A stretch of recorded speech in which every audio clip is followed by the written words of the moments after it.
Everyone, I am Sonam. Welcome back to my YouTube channel Apna Vidyalaya. आज के इस वीडियो में हम आप सभी को बताएंगे एक most important topic. Hello student, I am Sonam. Welcome back to my YouTube channel Apna Vidyalaya. आज के इस वीडियो में हम आप सभी को बताएंगे क्लास 10 हिंदी के सभी महत्वपूर्ण वायरल प्रश्न, वो भी उत्तर के साथ, जो कि आप सभी के 16 फरवरी हिंदी के पेपर में बिल्कुल 100% गारंटी है, पक्का आएगा। ठीक है, अगर आप लोग इन सभी क्वेश्चन को तैयार कर लेते हो तो आप सभी का हिंदी में 70 में 70 पूरा नंबर आएगा। और आप लोग हिंदी में बस इतना पढ़ लीजिए जितना हम आप सभी को इस वीडियो में बताएंगे, तो आप सभी लोग हिंदी में टॉप करोगे, ये मेरी 100% गारंटी है। ठीक है, यहाँ पे हम आप सभी को हिंदी के पेपर की पूरी 70 में 70 की तैयारी कराएंगे। जितने भी आप सभी के पेपर में क्वेश्चन आते हैं सभी क्वेश्चन इस वीडियो में बताएंगे, और जितने भी क्वेश्चन बताएंगे सभी बिल्कुल महत्वपूर्ण और वायरल प्रश्न है। ठीक है, इससे बाहर आप सभी के बोर्ड एग्जाम में कोई भी क्वेश्चन नहीं आएगा, तो आप लोग इस वीडियो को बिना स्किप के लास्ट तक देखिएगा। ठीक है, तभी आप सभी को सभी इंपॉर्टेंट क्वेश्चन समझ में आएंगे। यहाँ पे देखिए सबसे मोस्ट इम्पोर्टेंट जो बहुविकल्पी है, जो आप सभी के बोर्ड के पेपर 16 फरवरी को बिल्कुल छप चुका है, वो है कि चिंतामणि निबंध संग्रह है। ठीक है, यानी जो चिंतामणि है वो किसका निबंध संग्रह है। तो यहाँ पे 4 ऑप्शन है, आचार्य रामचंद्र शुक्ल है, महावीर प्रसाद द्विवेदी, यशपाल और जैनेन्द्र कुमार। ठीक है, तो यहाँ पे ऑप्शन नंबर फर्स्ट यानी रामचंद्र शुक्ल जो है वो चिंतामणि निबंध संग्रह के लेखक है। ठीक है, तो यहाँ पे ऑप्शन पहला राइट है। दूसरा क्वेश्चन है गुनाहों के देवता उपन्यास के लेखक है। ठीक है, तो देखिए गुनाहों के जो देवता उपन्यास के लेखक हैं वो धर्मवीर भारती हैं। ऑप्शन दूसरा राइट है। नेक्स्ट है कलम के सिपाही के रचना किसने की है। ठीक है, तो वो अमृत राय किए हैं, जो कि कलम के सिपाही अमृत राय का जीवनी है। ठीक है, अगर आ जाएगा कि कलम के सिपाही किस विधा की रचना है तो आप लोग जीवनी ऑप्शन जो रहेगा उसको राइट मारेंगे। ठीक है, ये भी क्वेश्चन आप सभी के पेपर में आता है। नेक्स्ट है चौथा, छायावाद युग के प्रमुख लेखक हैं। छायावादी युग के प्रमुख लेखक 4 हैं। ठीक है, पंत, निराला, वर्मा, प्रसाद। ठीक है, सुमित्रा नंदन पंत और महादेवी वर्मा, जयशंकर प्रसाद और सूर्यकांत त्रिपाठी निराला, यानी उनका पूरा नाम है। तो यहाँ पे छायावादी युग के प्रमुख लेखक इसमें से कौन है। अब देखिए छायावादी युग के जो प्रमुख लेखक हैं वो राम कुमार वर्मा है। ठीक है, यानी ये भी है, तो ऑप्शन तीसरा राइट है। अब नेक्स्ट क्वेश्चन है तितली उपन्यास है। ठीक है, तितली जो उपन्यास है वो जयशंकर प्रसाद का है। ऑप्शन 5वें का पहला राइट है। ठीक है, जयशंकर प्रसाद के सभी जीवन परिचय हमारे चैनल पे है, आप लोग देख सकते हो। आपके 16 फरवरी के पेपर में जितने भी हम आपको हिंदी में क्वेश्चन बताएंगे पूरे के पूरे छपे रहेंगे। ठीक है, 100% गारंटी, इससे बाहर एक भी क्वेश्चन नहीं आएगा अगर आप लोग हमारे चैनल से पूरी हिंदी की तैयारी क्लास 10 का किए हो तो। ठीक है, हिंदी में बिल्कुल आप लोग टॉप करोगे। इसके बाद नेक्स्ट क्वेश्चन है छठवां, परीक्षा गुरु के लेखक है। ठीक है, तो परीक्षा गुरु के जो लेखक हैं वो लाला श्रीनिवास दास हैं। ऑप्शन दूसरा राइट है। नेक्स्ट है 7वां क्वेश्चन, हिंदी का प्रथम कहानी है तो वो इंदुमती है। ऑप्शन तीसरा राइट है। जीवनी के लेखक हैं। ठीक है, तो जीवनी के जो लेखक हैं वो अमृत राय हैं। ऑप्शन चौथा राइट है। इसके बाद नेक्स्ट है 9वां क्वेश्चन, नीड़ का निर्माण किसकी रचना है। ठीक है, वो हरिवंश राय बच्चन के हैं, जो अमिताभ बच्चन के पिताजी हैं। ठीक है, आप लोग इसको तैयार कर लीजिएगा। जितना भी क्वेश्चन बता रहे हैं अगर पूरे बहुविकल्पी 30 को तैयार कर लेते हो तो आपका 20 नंबर बिल्कुल पक्का है। इससे बाहर कोई भी नहीं आएगा, ऐसा कोई भी नहीं बताएगा आपको। ठीक है, मेरी जो पढ़ाई है उसकी 100% गारंटी है, यानी जो भी हम आप सभी को बताएंगे वो आपके पेपर में 100% छपना ही छपना है, हर साल आता है। नेक्स्ट क्वेश्चन है 10वां, आकाश का पर्यायवाची शब्द है। तो आकाश का नभ, गगन, अंबर। ठीक है, यानी ऑप्शन यहाँ पे तीसरा राइट है, नभ। इसके बाद नेक्स्ट है 4 राहों का समूह का समास बनेगा, तो वो क्या बनेगा, चौराहा बनेगा। ठीक है, तो ऑप्शन दूसरा राइट है। नेक्स्ट है राजा रानी में कौन सा समास है। ठीक है, राजा और रानी, तो यानी इसमें द्वंद्व समास है। ठीक है, इसमें और शब्द का लोप है। नेक्स्ट अग्नि का पर्यायवाची होता है। तो देखिए अग्नि का पर्यायवाची यानी आग का पर्यायवाची अनल्पावक वही होता है, यानी इसमें से पूरे ऑप्शन सही है, यानी उक्त सभी। ठीक है, पूरे सही है। इसके बाद नेक्स्ट है स्वागतम का संधि विग्रह होगा। तो देखिए स्वागतम का यानी सु प्लस आगतम होता है। ऑप्शन पहला राइट है। नेक्स्ट है इत्यादि में कौन सी संधि है। ठीक है, तो 15 का इत्यादि में कौन सी संधि, यड़ संधि है। 15 का दूसरा राइट है। नेक्स्ट क्वेश्चन है 16, नदीसु किस विभक्ति एवं वचन का रूप है। ठीक है, तो जो नदीसु है वो सप्तमी विभक्ति बहुवचन का रूप है, यानी कि 16 का पहला ऑप्शन राइट है। उसके बाद नेक्स्ट है तथैव का संधि विग्रह है। ठीक है, तथेव यानी तथा प्लस एव, ठीक है, ऑप्शन पहला राइट है। इसके बाद नेक्स्ट क्वेश्चन है अफठ किस लकार का रूप है, ठीक है। तो देखिए जो भी अफठ हो गया, अहस हो गया, ठीक है, जहाँ पे अ आगे आ गया हो वो लंग लकार होता है। कोई भी आ गया आप सभी के बोर्ड एग्जाम में धातु रूप, तो उसमें आपको लंग लकार में ऑप्शन सही मारना है, ठीक है। उसके बाद देखिए नेक्स्ट क्वेश्चन है 19, ठीक है, करूण रस का स्थायी भाव है, ठीक है। तो करूण रस का स्थायी भाव इसमें से कौन सा है, तो यहाँ पे करूण रस का स्थायी भाव शोक होता है, ऑप्शन पहला राइट है। देखिए नेक्स्ट क्वेश्चन है प्रिय पति वो मेरा प्राण प्यारा कहाँ, दुख जलनिधि डूबी का सहारा कहाँ, प्रस्तुत पंक्ति में कौन सा रस है। तो यहाँ पे देखिए यहाँ पे दुख आ गया, यानी कि बहुत ही दुख की बात इस पंक्ति में कही गई है, इसलिए ये जो दुख की बात किसमें होता है, तो वो करुण रस में होता है, ठीक है। तो यानी इसमें क्या है कि शोक है, ठीक है, इस करुण रस का स्थायी भाव शोक होता है, तो यहाँ पे शोक यानी करुण रस, ऑप्शन यहाँ पे चौथा राइट है। इसके बाद नेक्स्ट क्वेश्चन है रोला में कितने चरण होते हैं, ठीक है। जो रोला छंद है आपको क्लास 10th में तो रोला और सोरठा छंद पढ़ना है, तो वही यहाँ पे रोला में कितने चरण होते हैं, तो वो 4 चरण होते हैं, ठीक है। नेक्स्ट क्वेश्चन है पीपर पात सरिस मन डोला में कौन सा अलंकार है, तो वो उपमा अलंकार है, यानी कि जो पीपल के पत्ते हैं उससे मन की तुलना की गई है, इसलिए उपमा अलंकार में तुलना होता है, ठीक है। तो यहाँ पे ऑप्शन पहला राइट है। इसके बाद नेक्स्ट क्वेश्चन है रात का तत्सम होगा, तो रात का मतलब क्या होगा, रात्रि होगा, तो ऑप्शन यहाँ पे दूसरा राइट है।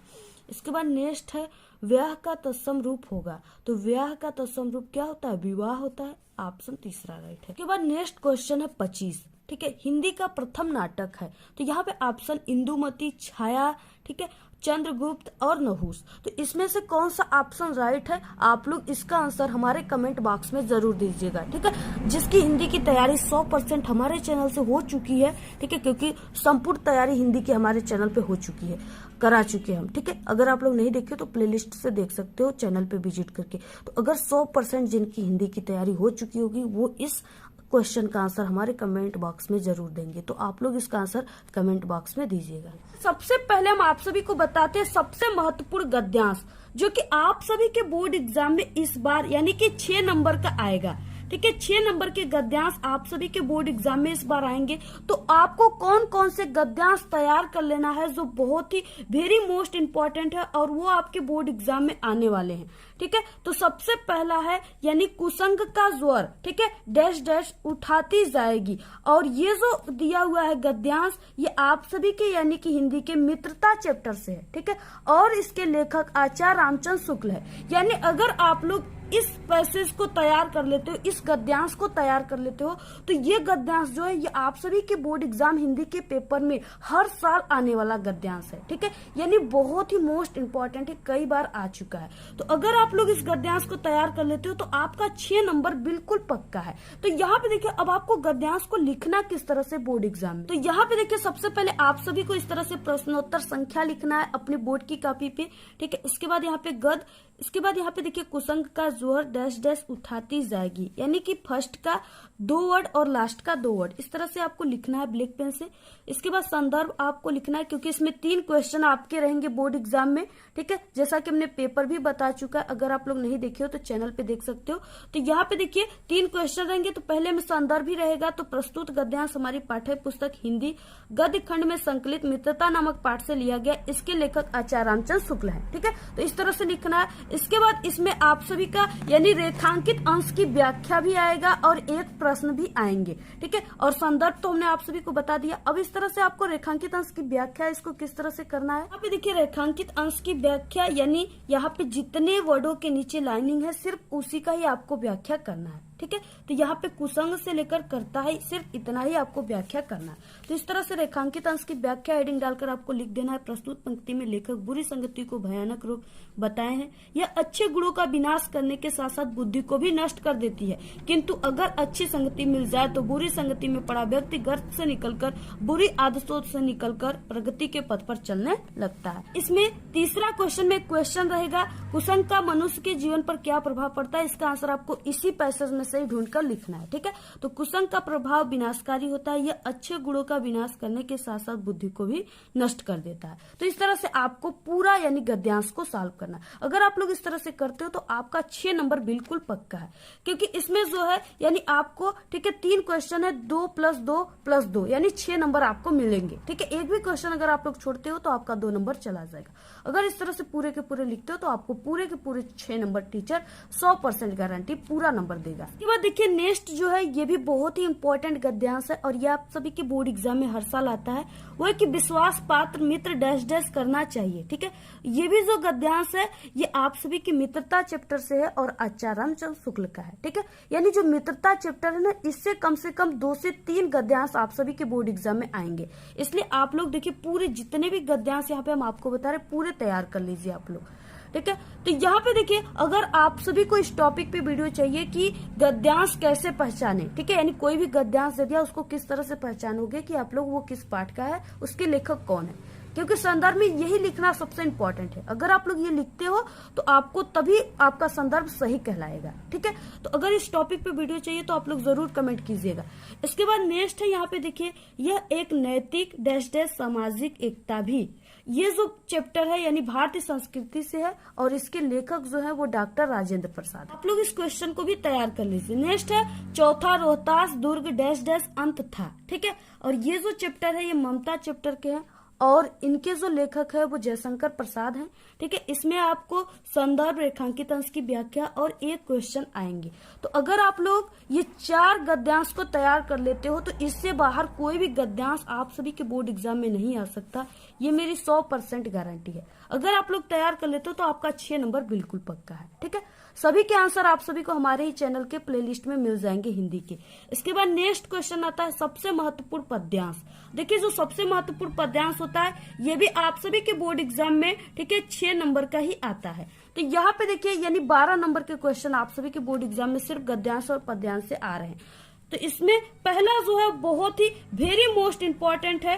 ठीक है, वह है कि चरण कमल डैश डैश तिहि पाए। ये जो क्वेश्चन है बहुत ही इंपॉर्टेंट है। आप सभी को इसका आंसर किस तरह से लिखना है यहाँ पे हम आपको बता दें। इस तरह से दिए गए पद्यांश पे आधारित 3 प्रश्नों के उत्तर दीजिए। ये 6 नंबर का क्वेश्चन है। इसमें भी 2 पद्यांश दे रहेंगे आपको। जिन पद्यांश का काफी अच्छे तरीके से आंसर याद है आप लोग उसी को लिखिए। तो यहाँ पे चरण कमल बंदो हरिराई जा की कृपा पगु गिर ले हो, अंधे को सब कुछ दर्शाई, बहिरो सुने गुंग पुनि बोले, रंग चले सिर छत धराई। ठीक है, सूरदास स्वामी करुणामय बार बार बंदो तिहि पाई, यहाँ तक दिया हुआ है। इसके बाद इसके नीचे 3 क्वेश्चन है। उपर्युक्त पद्यांश का संदर्भ पहला यही क्वेश्चन है। ठीक है, तो ये सूरदास का है क्योंकि यहाँ पे देखिए सूरदास आ गया। ठीक है, सूरदास का है और ये पद से लिया गया है। देखिए पहले क्वेश्चन में संदर्भ बोला है लिखने के लिए, तो इसका संदर्भ इस तरह से आपको लिखना है। ठीक है, आप लोग पद्य हल कर रहे हो तो यहाँ पे आपको पद्य हेडिंग डालना है। इसके बाद आपको ठीक है आगे के 2 वर्ड और लास्ट के 2 वर्ड चरण कमल डैश डैश तिहि पाई तक संकेत के रूप में इसको जरूर डाल देना है। ठीक है, पहला है संदर्भ पहले क्वेश्चन में, तो यहाँ पे प्रस्तुत पद्यांश हमारी पाठक पुस्तक हिंदी। ठीक है, काव्य खंड में संकलित, यहाँ पे क्या हो जाएगा काव्य खंड। ठीक है, काव्य खंड में संकलित पद नामक पाठ से लिया गया है। इसके रचयिता सूरदास जी हैं। इस तरह से आप सभी को पूरा लिखना है। इसके बाद यहाँ पे रेखांकित अंश की व्याख्या, तो आप सभी को सिर्फ इन्हीं का ही व्याख्या करना है। ठीक है, जिनके नीचे इस तरह से अंडरलाइन है, तो यहाँ पे आपको दूसरा हेडिंग डालने के बाद रेखांकित अंश की व्याख्या। मैं उस ईश्वर के कमलों चरणों की वंदना करता हूँ जिनकी कृपा मात्र से ही बहरा व्यक्ति सुनने लगता है, गूंगा व्यक्ति फिर से बोलने लगता है और निर्धन व्यक्ति सिर पर छत धारण कर चलने लगता है। ठीक है, इसके बाद तीसरा क्वेश्चन है उपर्युक्त पंक्ति में कौन सा अलंकार है, इसमें कौन सा अलंकार है। ठीक है, तो यहाँ पे देखिए बार बार 2 बार आया हुआ है, यानी कि यहाँ पे अनुप्रास अलंकार भी होगा। ठीक है, और यहाँ पे चरण कमल बंदो हरियाई ये जो है ये रूपक अलंकार का उदाहरण ही है। ठीक है, उसके बाद देखिए नेक्स्ट जो है वो है कि रानी मैं जानी डैश डैश दियो है। ठीक है, तो ये भी जो है ये धनुष भंग वन पथ पर से है और इसके रचयिता जो है वो तुलसीदास जी है। तो आप लोग इसको भी तैयार कर लीजिएगा। नेक्स्ट है तीसरा बढ़त बढ़त, ठीक है, डैश डैश कुमिलाए। तो इसको भी आप लोग तैयार कर लीजिए, बहुत इंपॉर्टेंट है, आप सभी के एग्जाम में छप चुका है पेपर में, ठीक है। ये आपके भक्ति नीति और इसके लेखक जो है वो बिहारी लाल है। आप लोग इसको जल्दी से तैयार कर लीजिएगा, हमारे चैनल पे आपको प्लेलिस्ट में मिल जाएंगे। नेक्स्ट है चौथा अविगत गति डैश डैश पद गावे, ठीक है, इसको भी आप लोग तैयार कर लीजिए। ये पद से है, सूरदास जी इसके रचयिता है। और इसके साथ साथ आपको इसका संदर्भ, व्याख्या और प्रश्न एक जरूर तैयार कर लेना है। देखिए नेक्स्ट है यहाँ पे क्वेश्चन, दिए गए संस्कृत गद्यांशों में से किसी एक का संदर्भ हिंदी में अनुवाद करना है, यानी संदर्भ सहित आपको हिंदी में अनुवाद करना है। 2 नंबर आपको संदर्भ पे मिलेंगे प्लस 3 नंबर आपको अनुवाद पे मिलेंगे, यानी 5 नंबर का आप सभी के बोर्ड एग्जाम में ये आता है, ठीक है। तो यहाँ पे देखिए सबसे जो महत्वपूर्ण है, जो आप सभी के एग्जाम में हर साल आते हैं, वो कौन कौन से हैं गद्यांश संस्कृत के। पहला है ऐसा नगरी डैश डैश कारिता, ठीक है, और ये जो है ये वाराणसी चैप्टर से है, बहुत ही इंपॉर्टेंट है, आप लोग इसको जरूर तैयार कर लीजिए, ठीक है। इस तरह से आप सभी के बोर्ड एग्जाम में ये आता है 5 नंबर का। संस्कृत गद्यांश में से किसी एक का संदर्भ सहित हिंदी में अनुवाद कीजिए। यहाँ पे देखिए 2 नंबर संदर्भ पे मिलेंगे और 3 नंबर आपको अनुवाद पे मिलेंगे। 5 नंबर का ये क्वेश्चन है, ठीक है। तो यहाँ पे दिया हुआ है ऐसा नगरी भारतीय संस्कृति संस्कृत भाषायाच केंद्र स्थलम अस्ति, ठीक है, यहाँ से लेकर के कारिता तक दिया हुआ है। आप सभी को सबसे पहले ये पहचानना है कि ये किस पाठ का है, ठीक है। तो संदर्भ में आपको यही लिखना है। तो यहाँ पे आपको संस्कृत गद्य हेडिंग डाल देना है इस तरह से। इसके बाद यहाँ पे आपको, ठीक है, इसमें भी आपको वही करना है। सबसे पहले आप सभी को इसका क्या करना है, संदर्भ लिखना है। तो आपको इस तरह से, ठीक है, संस्कृत गद्य हेडिंग डाल देना है क्योंकि ये संस्कृत गद्यांश है। इसके बाद आप सभी को इसके आगे के 2 वर्ड और पीछे के 2 वर्ड, ऐसा नगरी डैश डैश कारिता, इसके बाद संदर्भ, ठीक है। प्रस्तुत गद्यांश हमारी पाठ्य पुस्तक हिंदी के संस्कृत खंड, क्योंकि ये संस्कृत खंड से लिया गया है, संस्कृत खंड में संकलित वाराणसी नामक पाठ से लिया गया है, ठीक है, ये वाराणसी पाठ का है। इसके बाद इसका हिंदी अनुवाद क्या हो जाएगा, तो आपको इसके पूरे का अनुवाद करना है, ठीक है। यह नगरी भारतीय संस्कृति और संस्कृत भाषा का केंद्र स्थल है, जैसा कि यहाँ पे आप लोग देख सकते हो, ऐसा नगरी भारतीय संस्कृति संस्कृत भाषायाच केंद्र स्थलम अस्ति, ठीक है। तो यहाँ पे ये नगरी भारतीय संस्कृति और संस्कृत भाषा का केंद्र स्थल है। यहीं से संस्कृत साहित्य और संस्कृत का प्रकाश सब जगह फैला था।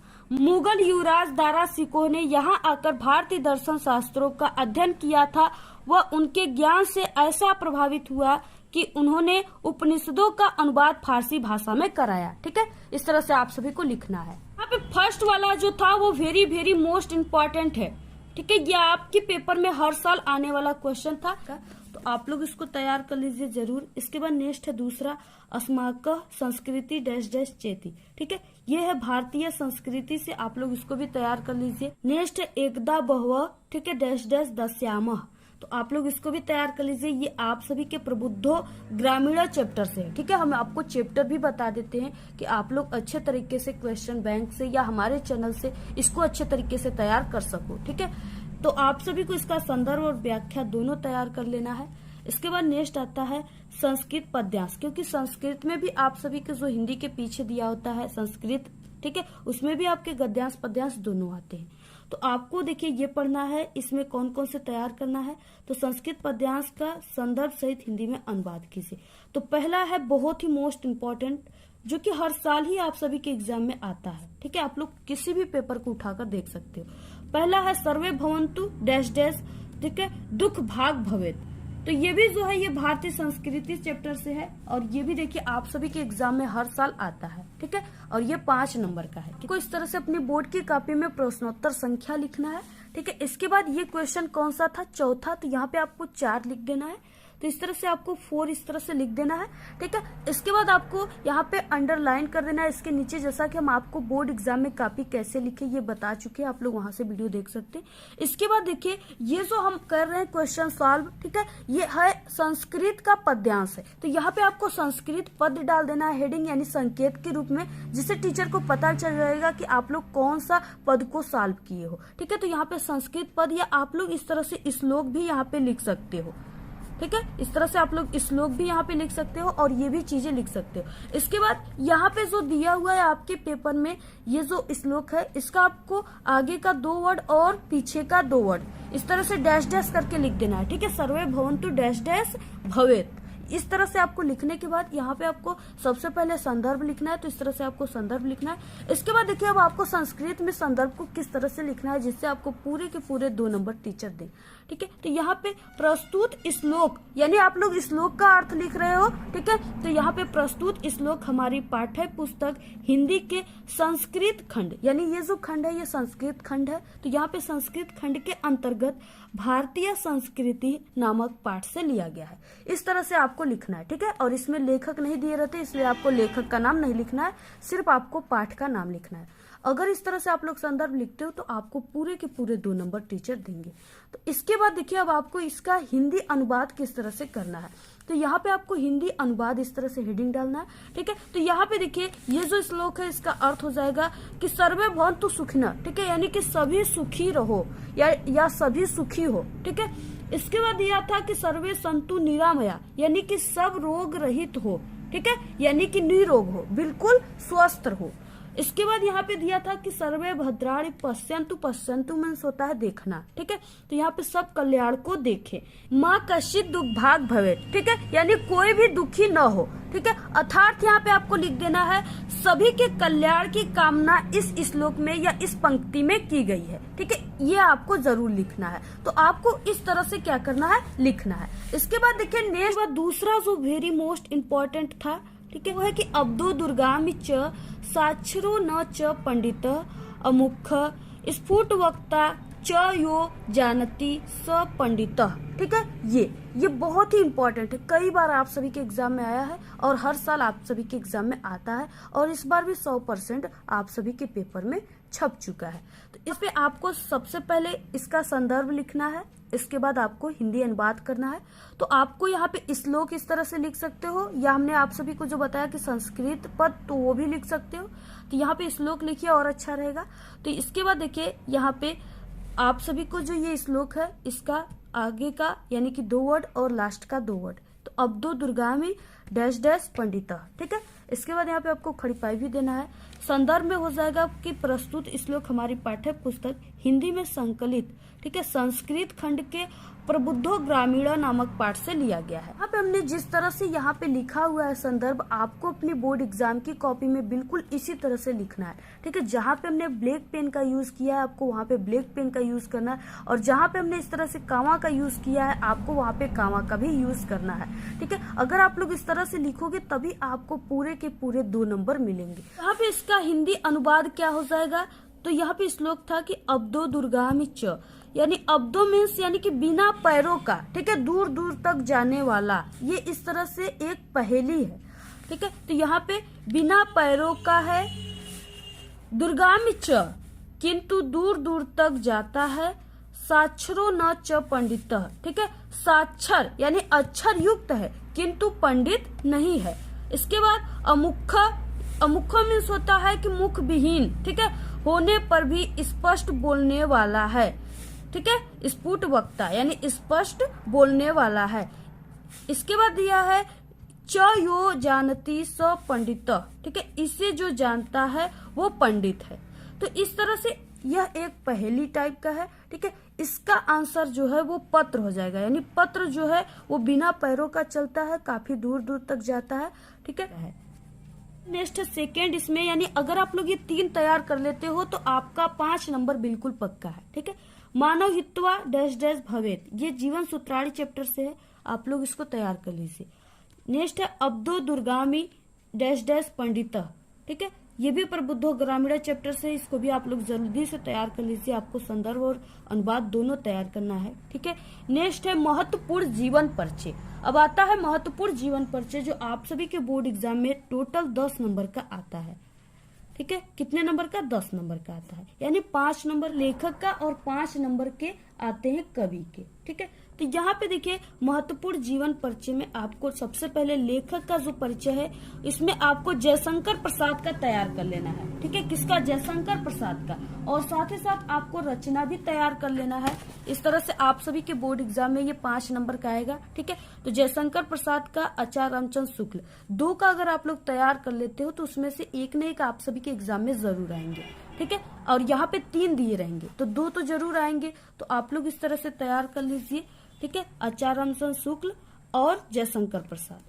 तो अब आप सभी को जैसे लिखना कैसे है जयशंकर प्रसाद का जीवन परिचय, तो इस तरह से देखिए आप सभी को। ठीक है, प्रश्नोत्तर संख्या इस तरह से लिखने के बाद जयशंकर प्रसाद, इसके बाद यहाँ पे जीवन परिचय और यहाँ पे आपको एक बॉक्स बना लेना है और इस तरह से आपको पूरे जीवन परिचय को लिखना है। ठीक है, जैसे यहाँ पे हमने लिखा हुआ है, आप लोग स्क्रीनशॉट ले लीजिए और इसको लिखकर प्रैक्टिस कर लीजिए और इसी तरह बिल्कुल तैयार कर लीजिए। ऐसा ही लिखने पर टीचर आपको पूरे के पूरे 5 नंबर देंगे। आप सभी को आचार्य रामचंद्र शुक्ल का जीवन परिचय बताएंगे।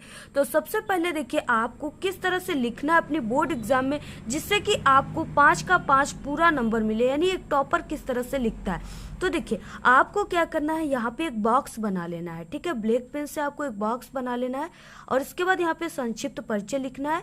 इसके बाद आप लोग जिस कवि या लेखक के जीवन परिचय को लिख रहे हैं, यहाँ पे आप लोग नाम लिखकर उनका यहाँ पे नाम लिख देंगे। ठीक है, तो यहाँ पे हम आचार्य रामचंद्र शुक्ल का लिख रहे हैं। इसके बाद जन्म तो 1884 ईस्वी। ठीक है, जन्म स्थान बस्ती जिले के अगौना नामक ग्राम में हुआ था। ठीक है, पिता का नाम चंद्रबली शुक्ल था और रचना यहाँ पे आपको एक नीचे रचना लिख देना है। ठीक है, चिंतामणि इनकी एक रचना है जो कि बहुत ही पॉपुलर है।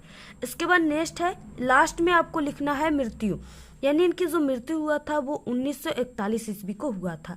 तो आपको इस बॉक्स में मात्र इतने टॉपिक ही लिखना है। ठीक है, यानी इनके नाम, जन्म स्थान, पिता का नाम और रचना, मृत्यु, बस इतना ही टॉपिक से आपको ये पूरे जीवन परिचय जो आचार्य रामचंद्र शुक्ल का है, मात्र इतना ही टॉपिक से हम आपको लिखकर बताएंगे। ठीक है, तो देखिए इस तरह से अगर आप लोग बॉक्स में लिख दिए तो टीचर कभी भी आपका यहाँ से लेकर यहाँ तक यानी पूरी इतनी बड़ी जीवन परिचय को नहीं पढ़ेगा, सिर्फ वो इस बॉक्स को ही देखता है।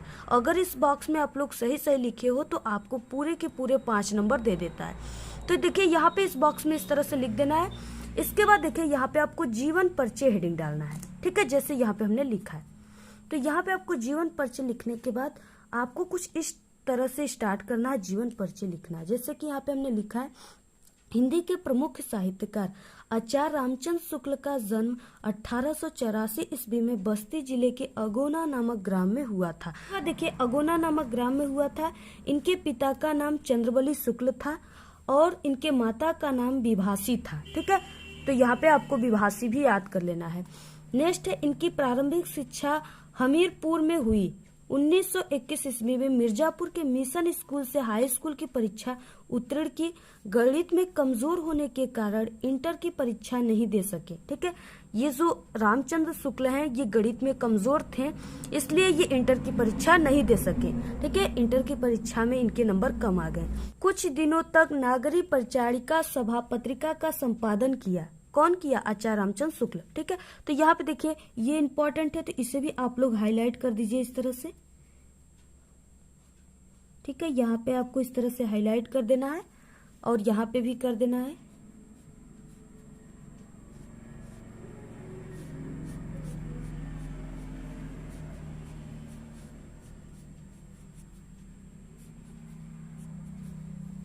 तो यहाँ पे देखिए नागरिक परिचारिका सभा पत्रिका का संपादन किया था। श्वास के दौरा पड़ने के कारण 1941 ईस्वी में इनका निधन हो गया। ठीक है, इसके बाद आपको नीचे रचना लिख देना है। तो यहाँ पे रचनाएं चिंतामणि, त्रिवेणी, रस मीमांसा आदि इनकी प्रमुख रचना है। ठीक है, इसके बाद देखिए नेक्स्ट आता है कवि परिचय। कवि परिचय में जो सबसे इम्पोर्टेंट परिचय है वो तुलसीदास जी है। ठीक है, वो आप सभी के बोर्ड एग्जाम में हर साल आता है तुलसीदास का जीवन परिचय। दूसरा है सूरदास, तीसरा महादेवी वर्मा। तो अगर आप लोग इतना तैयार कर लेते हो तो आपका यहाँ पे भी 5 नंबर बिल्कुल पक्का है। तो इस तरह से आप लोग तुलसीदास का जीवन परिचय अपने बोर्ड एग्जाम में लिखिएगा और ये पूरा आप लोग जैसे हमने लिखा है इसी तरह से याद कर लीजिए और इसी तरह से आपको अपने बोर्ड एग्जाम में लिखना है। ठीक है, बहुत ही सरल है, आप लोग इसको जल्दी से तैयार कर लीजिए। नेक्स्ट क्वेश्चन जो है, ठीक है, वो है कि निम्नलिखित में से किन्हीं दो प्रश्नों का उत्तर संस्कृत में लिखिए।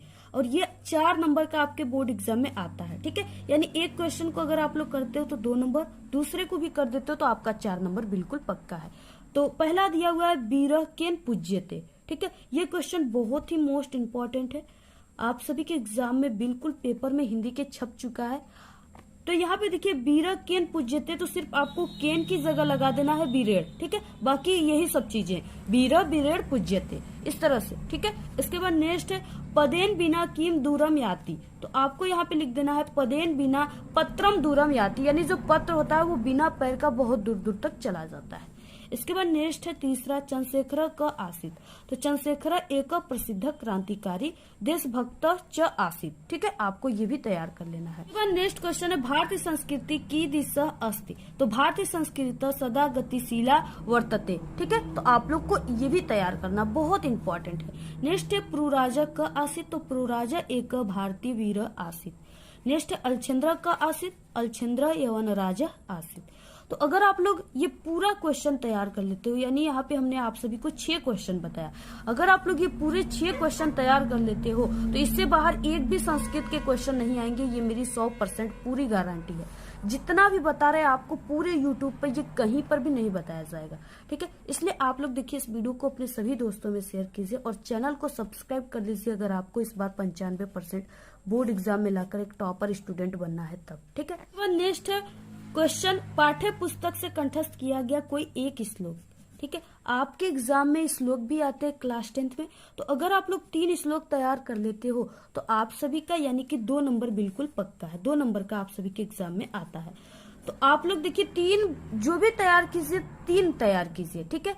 जैसे एक सर्वे भवंतु तैयार कर लीजिए, ठीक है। एक बंधन मरण वापिचे ये वाला तैयार कीजिए, एक वो तैयार कर लीजिए पदेन बिना, ठीक है। तो आप लोग को इस तरह से तैयार कर लेना है, यानी 3 तैयार कर लेना है। 3 तैयार कर लोगे तो उसमें से आप सभी को एक याद रहेगा, आप लोग लिख लोगे। इसके बाद नेक्स्ट आता है सबसे महत्वपूर्ण निबंध, और ये सबसे अधिक नंबर का आपके एग्जाम के पेपर में आता है क्वेश्चन, ठीक है। तो यहाँ पे देखिए 9 नंबर का आप सभी के बोर्ड एग्जाम में आता है। पहला है पर्यावरण प्रदूषण, ये बहुत ही मोस्ट इम्पोर्टेंट है, ठीक है।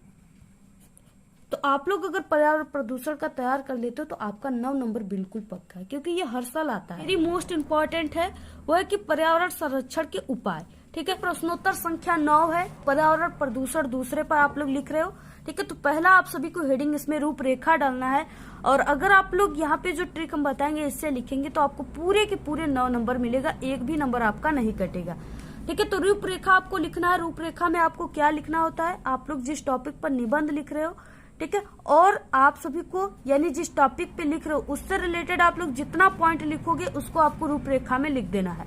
जैसे प्रस्तावना, प्रदूषण के प्रकार, पर्यावरण प्रदूषण का कारण, प्रदूषण को रोकने का उपाय, और लास्ट में उपसंहार, ठीक है। इस तरह से आपको पहला हेडिंग प्रस्तावना डालना है, ठीक है। इसमें आपको इस तरह से लिखना है विश्व में तेजी से बढ़ती जनसंख्या पर्यावरण प्रदूषण का कारण है। प्रदूषण का अर्थ स्वच्छ वातावरण में ही जीवन का विकास संभव है। अपने आसपास का वातावरण दूषित हो जाना ही पर्यावरण प्रदूषण या प्रदूषण कहलाता है। इसके बाद आपको यहाँ पे प्रदूषण के प्रकार हेडिंग डालना है, और यहाँ पे देखिए मुख्य रूप से 3 प्रकार का ही प्रदूषण होता है, ठीक है। पहला यहाँ पे वायु प्रदूषण, दूसरा जल प्रदूषण, ध्वनि प्रदूषण, और यहाँ पे आप लोग एक रासायनिक प्रदूषण भी लिख सकते हो जो कि नया है, ठीक है। लेकिन आपको अगर 3 याद है तो आपको 3 ही लिखना है। जितने भी प्रदूषण के प्रकार थे उसको इस तरह से हेडिंग डालकर आपको उसके बारे में इस तरह से अपने शब्दों में लिख देना है, ठीक है। तो आप लोग इस तरह से लिख लीजिएगा, स्क्रीनशॉट आप लोग ले सकते हो, ठीक है। यहाँ तक पूरा आपको लिख देना है। 3 ही प्रदूषण आप लोग लिखिए, आपको पूरे नंबर मिलेंगे। उसके बाद प्रदूषण के कारण, ठीक है, प्रदूषण के कारण भी आपको लिख देना है। प्रदूषण को रोकने का उपाय, तो ये भी आप सभी को इस तरह से लिखना है इसमें। फिर उसके बाद उपसंहार, ठीक है, इसमें भी आप सभी को अपने विचार देना होता है, तो आपको इस तरह से लिखना है। यहाँ पे उपसंहार का 2 लाइन यहाँ पे आप लोग इसको भी स्क्रीनशॉट ले लीजिए और इसी तरह आप लोग लिखिएगा। 100% गारंटी आपको 9 का 9 पूरा नंबर मिलेगा, एक भी नंबर नहीं कटेगा। और आपको हम बहुत ही अच्छे तरीके से लिखकर बताए हुए आप लोग हमारे चैनल के हिंदी के प्लेलिस्ट में इम्पोर्टेंट निबंध को जाकर देख सकते हो, ठीक है। नेक्स्ट है विज्ञान का चमत्कार या विज्ञान वरदान या अभिशाप, इस पे भी हमने बताया हुआ है, आप लोग इसको भी तैयार कर लीजिए। नेक्स्ट है आतंकवाद, इस पे भी हमने बताया हुआ है निबंध, ठीक है, आप लोग इसको तैयार कर लीजिए। नेक्स्ट है मेरे प्रिय कवि, बेरोजगारी की समस्या, नारी शक्ति। यानी अगर आप लोग इस 6 को तैयार कर लेते हो तो आप सभी का 9 नंबर बिल्कुल पक्का है। इससे बाहर कोई भी निबंध नहीं आएगा, ठीक है। और जितना भी यहाँ पे निबंध है सब हम बता चुके हैं। आप लोग हमारे चैनल के हिंदी के प्लेलिस्ट में इम्पोर्टेंट निबंध के जरूर देख लीजिएगा, ठीक है। या आप लोग कमेंट करोगे तो वहां पे भी हम आपको लिंक सेंड कर देंगे। इसके बाद नेक्स्ट आता है खंड काव्य। तो देखिए खंड काव्य में जैसे मातृभूमि, ठीक है। इसके बाद कर्मवीर, जय सुभाष, मुक्ति दूत, कर्ण, ज्योति जवाहर, कर्ण, ठीक है। इस तरह से यानी कि ये जिला वाइज होता है और ये 3 नंबर का रहेगा। आप लोग जिस जिले के हो आपको उसी आधार पे याद करना है। तो आप लोग जिस जिले को आप लोग जरूर कमेंट कीजिएगा, हम आपको बता देंगे कि आपको कौन सा याद करना है। इस बार जो आप सभी के हिंदी के पेपर में 20 बहुविकल्पी क्वेश्चन आ रहा है, ठीक है, जो गद्य और पद्य से और आप सभी के हिंदी व्याकरण से आ रहा है। तो उससे रिलेटेड आप सभी को सभी महत्वपूर्ण प्रश्न कैसे और कौन कौन से याद करना है। तो यहाँ पे देखिए हम आप सभी को क्लास 10th हिंदी से रिलेटेड इंपॉर्टेंट क्वेश्चन बताएंगे और ये जो क्वेश्चन है इसी से आप सभी के बहुविकल्पी क्वेश्चन बनेंगे, ठीक है। तो यहाँ पे पहला क्वेश्चन है, हिंदी के किसी एक संस्मरण लेखक का नाम लिखिए, ठीक है। तो यहाँ पे राम वृक्ष बेनीपुरी और महादेवी वर्मा संस्मरण के लेखक है, ठीक है। तो आपके ये बहुविकल्पी में कैसे आएगा कि हिंदी के किसी एक संस्मरण लेखक कौन है, 4 ऑप्शन दिए रहेंगे। उसमें से अगर आपको ये क्वेश्चन पता रहेगा कि हाँ संस्मरण के लेखक राम वृक्ष बेनीपुरी और महादेवी वर्मा है, तभी तो आप लोग ऑप्शन सही मारोगे। तो इसलिए आपको क्वेश्चन भी तैयार करना बहुत ही जरूरी है, ठीक है। इसके बाद देखिए नेक्स्ट है, हिंदी के एक जीवनी लेखक का नाम लिखिए। तो वो अमृत राय है और विष्णु प्रभाकर है। नेक्स्ट है, रेखाचित साहित्य के किसी एक लेखक का नाम लिखिए। तो वो महादेवी वर्मा है और राम वृक्ष बेनीपुरी है। इसके बाद नेक्स्ट है इंपॉर्टेंट, बहुत ही मोस्ट इंपॉर्टेंट है। देखिए इससे बाहर कोई भी बहुविकल्पी नहीं आएगा। अगर आप लोग इतना तैयार कर लिए तो आप लोग हिंदी में बिल्कुल पूरे के पूरे नंबर लाकर 100% गारंटी की टॉपर स्टूडेंट बन जाओगे। यहाँ पे देखिए हिंदी के किन्हीं 2 प्रमुख आत्मकथा लेखकों के नाम लिखिए, ठीक है। पहला हरिवंश राय बच्चन है और दूसरा है राहुल संस्कृत्यायन। आप लोग इसको जल्दी से तैयार कर लीजिए, ये आप सभी के बोर्ड एग्जाम में 100% गारंटी बिल्कुल छप चुके हैं। इसके बाद नेक्स्ट क्वेश्चन है, हिंदी के किन्हीं 2 प्रमुख आत्मकथा लेखकों के नाम लिखिए। तो यहाँ पे पहला है हरिवंश राय बच्चन और दूसरा है राहुल संस्कृत्यायन, ठीक है। तो अगर आप लोग हिंदी में इन सभी टॉपिक को, सभी क्वेश्चन को तैयार कर लेते हो तो 100% गारंटी है आपका 70 में 70 पूरा नंबर आएगा, ठीक है। और अगर आपकी हिंदी की तैयारी नहीं हुई तो सिर्फ आप लोग हमारे चैनल से पढ़िए, पूरी की पूरी हिंदी समाप्त कर दिए। पूरे कितने निबंध आएंगे, कौन कौन से निबंध आएंगे, जीवन परिचय कौन सा आएगा, ठीक है, कौन से गद्यांश पद्यांश वगैरह आएंगे। तो आप लोग पूरे को जल्दी से हमारे चैनल से पूरे क्वेश्चन को तैयार कर लीजिए। आप सभी लोगों के लिए हम बहुत मेहनत करते, आप लोग भी थोड़ी सी मेहनत कर लीजिए। देखिए हाथ में भी छाले पड़ गए हैं, ठीक है, लिखते लिखते पूरे दिन और रात। तो आप लोग जल्दी से पूरे के पूरे क्वेश्चन को देख लीजिए, ठीक है। नेक्स्ट है, किसी एक एकांकीकार का नाम लिखिए। तो वो है उदय शंकर भट्ट और भारतेंदु हरिश्चंद्र। आप लोग जल्दी से तैयार कर लीजिए इस क्वेश्चन को। शुक्ल युग के 2 प्रमुख पत्रिकाओं के नाम लिखिए, हंस और कर्मवीर, ठीक है। आप लोग वीडियो को देखिए बहुत ज्यादा शेयर कीजिए, सभी अपने दोस्तों को शेयर कर दीजिए, क्योंकि आप लोग 16 फरवरी को लास्ट तैयारी कर रहे हो और आप लोग अपनी दम और औकात को दिखा दीजिए कि आप लोग कितना पढ़े हो, ठीक है। हिंदी का प्रथम उपन्यास है परीक्षा गुरु, और जो कि लाला श्री निवास दास का है, ठीक है। इंद्रजाल किसकी रचना है? तो वो जयशंकर प्रसाद की कहानी है। तो आप लोग इसको तैयार कर लीजिए। देखिए नेक्स्ट जो है ये वो आप सभी के क्लास 10th हिंदी में हिंदी व्याकरण से बहुविकल्पी क्वेश्चन आएंगे, ठीक है। निम्नलिखित उपसर्गों में से किन्हीं 3 उपसर्गों से एक एक शब्द आपको बनाना है और उसकी रचना करना है, ठीक है। तो यहाँ पे अप का क्या हो जाएगा? अपवाद, अपमान, अपमानित, ठीक है। ये आप सभी के बहुविकल्पी क्वेश्चन में आएगा, सब आएंगे, उपसर्ग, तत्सम, पर्यायवाची सब आएंगे। आपको याद रहेगा तभी आप लोग ऑप्शन सही मारोगे। उप तो उपहार, ठीक है, उपमंत्री, उपवन, यानी कि उपसर्ग का मतलब क्या है कि आगे लगने वाला शब्द, ठीक है। अनु तो यानी अ सभी के आगे अ लगा रहेगा। स तो स सभी के आगे लगा है ना, तो वही अनु का अनुरूप, अनुभव, अनुशासन, स का सहपाठी, सहयोग, सहचर, ठीक है, इस तरह से। इसके बाद नेक्स्ट है, निम्नलिखित शब्दों में से किन्हीं 2 प्रत्ययों का प्रयोग करके एक एक शब्द आपको बनाना है। अन, अब देखिए अन हो गया तो यहाँ पे पठन, नमन, ठीक है, और यहाँ पे दर्शन, यानी इसके पीछे लगा हुआ है। यहाँ पे प्रत्यय का मतलब कि इन शब्दों के पीछे लगा रहेगा। अन पीछे लगा है सभी के, न ता तो सभी के पीछे ता लगा हुआ है, ठीक है। ता सुंदरता, महानता, मधुरता, तो महत्व, लघुत्व, प्रभुत्व, वट लिखावट, घबराहट, जगमगाहट आओ, बचाओ, छिपाओ। ठीक है। दूसरा आ गया यहाँ पे निम्नलिखित शब्दों में से किन्हीं दो के तत्सम शब्द लिखिए। अब यहाँ पे देखिए तत्सम यानी रात्रि का क्या हो जाएगा रात, कर्पूर का हो जाएगा कपूर। ठीक है। मृत्यु का मौत, का भाव। ठीक है। इस तरह से कि यहाँ पे पर्यायवाची निम्नलिखित में से किन्हीं दो शब्दों के दो पर्यायवाची शब्द लिखिए। तो यहाँ पे आकाश हो गया, आकाश का नभ, गगन, अनंत, आसमान। ठीक है। जल का नीर, तोय, वारी, पानी। सूर्य का सूरज, रवि, भानु, दिनकर, कमल, जलज, पंकज, अग्नि, आग, पावक, अनल। क्लास 10th के किसी भी सब्जेक्ट में कमजोर हो और आप लोग बोर्ड एग्जाम में पास होना चाहते हो तो हमारे चैनल पे ठीक है बोर्ड एग्जाम में बिना पढ़े पास होने की सभी सब्जेक्ट में ट्रिक की वीडियो है। अगर आप लोग उस ट्रिक को फॉलो करोगे, अपने बोर्ड एग्जाम में उसका यूज करोगे तो आप लोग पास ही नहीं बल्कि एक अच्छे नंबर लाओगे। और वो वीडियो आपको इसी वीडियो के लास्ट में 4 वीडियो देखने को मिलेंगे आप लोग। ठीक है। उसी 4 वीडियो को ही क्लिक करके वहां से आप लोग सभी ट्रिक को देख सकते हो। और हाँ, अगर आप लोग अपने बोर्ड एग्जाम में हमारे ट्रिक का यूज करोगे तभी 100% आपके अच्छे नंबर आएंगे। अगर आप लोग किसी दूसरे चैनल की ट्रिक का यूज करोगे तो आपकी कोई गारंटी नहीं रहेगा आप पास होगे या फेल होगे। इसलिए हमारे जो चैनल की गारंटी है ट्रिक की वो 100% है। उससे हर साल जो कमजोर स्टूडेंट है हमारे चैनल के उसी ट्रिक को लगा करके बोर्ड एग्जाम में पास होते हैं। ठीक है। हिंदी का भी ट्रिक हमने बता चुका है, साइंस का भी बता चुका है, मैथ का भी, इंग्लिश का। आप लोग जरूर जाकर देखिए। ठीक है। और इस वीडियो को आप लोग अपने सभी दोस्तों में शेयर कीजिए क्योंकि हम आप सभी लोगों के लिए इतना मेहनत करते हैं। क्लास 10th के सभी स्टूडेंट 16 फरवरी हिंदी की लास्ट तैयारी आप लोग हमारे चैनल से करो। आप सभी का 95% बिल्कुल पक्का है। आप लोग जितना भी हम इम्पोर्टेंट वायरल क्वेश्चन आज आप सभी को बताएंगे, अगर आप लोग उन सभी क्वेश्चन को तैयार कर लेते हो तो आप सभी का 70 में 70 हिंदी में बिल्कुल पक्का। आज पूरे दिन हमारे चैनल पे वीडियो आएंगी हिंदी की और कुछ वीडियो आपको नोटिफिकेशन की और कुछ बिना नोटिफिकेशन की मिलेंगी। आप लोग हमारे टेलीग्राम चैनल को ज्वाइन कर लो, वहाँ पे हम सभी वीडियो का लिंक सेंड कर देंगे। या आप लोग हमारे चैनल पे विजिट करके पूरे दिन हमारे चैनल पे बोर्ड एग्जाम में हिंदी की कॉपी कैसे लिखे कि 95% नंबर आए, इस पे 3 वीडियो है कॉपी लिखने का। आप लोग जल्दी से जाइए और चैनल पे से देख लीजिए। तो आपको ये वीडियो कैसा लगा? अगर वीडियो पसंद आए तो एक बड़ा सा लाइक कर दे, चैनल पे नए तो सब्सक्राइब जरूर करें। आप लोग इस वीडियो को ज्यादा से ज्यादा अपने सभी दोस्तों में शेयर कीजिए। हमारे चैनल पे बोर्ड एग्जाम से रिलेटेड कई इंपॉर्टेंट ट्रिक और टिप्स की वीडियो अपलोड है। आप लोग अगर विजिट नहीं किए तो एक बार आप लोग हमारे चैनल पे विजिट जरूर करें। तो आज के इस वीडियो में सिर्फ इतना ही। आप लोग कमेंट करना बिल्कुल ना भूले। Thanks, all the very best, bye bye.